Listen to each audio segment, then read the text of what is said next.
አብርሽም አልፈልግሽም፣ ከእንግዲህ የራስሽን ህይወት እንድትኖሪ እፈልጋለሁኝ ሄርሜላ፣ እኔ ከልጄ እናት ጋር ነው ትዳሬን መመስረት መቀጠል የምፈልገው ብሏታል።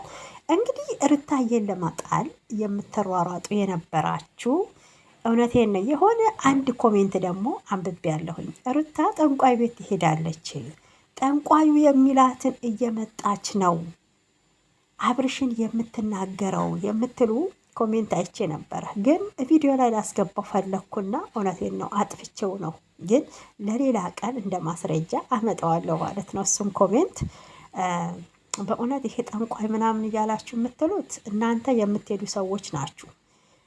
ምናልባት ሄዳችሁ አብራችሁ ያያችሁት ነገር ታለ ልትሉ ትችላላችሁ። ያው እኛ ስላላየን ደግሞ አትሄድም ነው የምንለው። የጠላት ወሬ ነው ብዬ ነው የማስበው። የጠላት ወሬ ነው። እንግዲህ ብዙ ሰዎች በዙሪያዋ እያስመሰላችሁ ሩታን ለመጣል ለማቆሸሽ ክብሯን የሚነካ ነገር እሷን የማይመጥን ነገር እየተናገራችሁ ያላችሁ አላችሁ ማለት ነው። እኛ የማንም ወዳጅ የማንም ደጋፊ የማንም ጠላት አይደለንም። በነገራችን እኛ የምንፈልገው አብርሽም ሩታም በአንድ ላይ ሆነው ሰላማቸውን አውርደው ልጆቻቸውን በጋራ እንደሚያሳድጉ ነው። እንግዲህ ሁለተኛ ልጅ መጥቷል። አብርሽ መታሰሩ እውነቴን ነው የታወቀ ነው።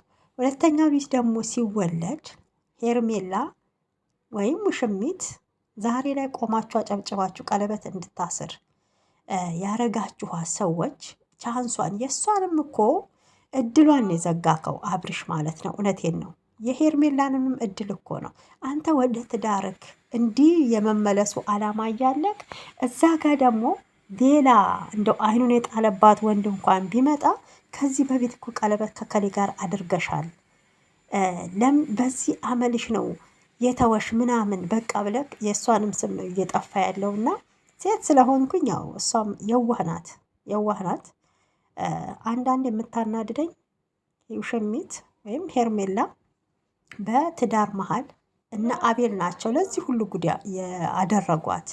እውነቴን ነው፣ አቤል ነው ለዚህ ሁሉ ጉድ ያደረጋት ማለት ነው። እና አቤልና ብሩክ የሚባሉት እውነቴን ነው ደንበኛ እስስት ናቸው። እስስቶ ታውቃላችሁ፣ በጣም ሲገፋፉት ልጁ ወደ ትዳሩ እንዳይመለስ ሩታ እንድትቀየር ያደረጋችሁት እናንተ ናችሁና ደግሞ እየወጣችሁ አታፍሩ። ሩታ በምንድን ነው የተቀየረችው? የድሮ አይደለችም እያላችሁ ትላላችሁ።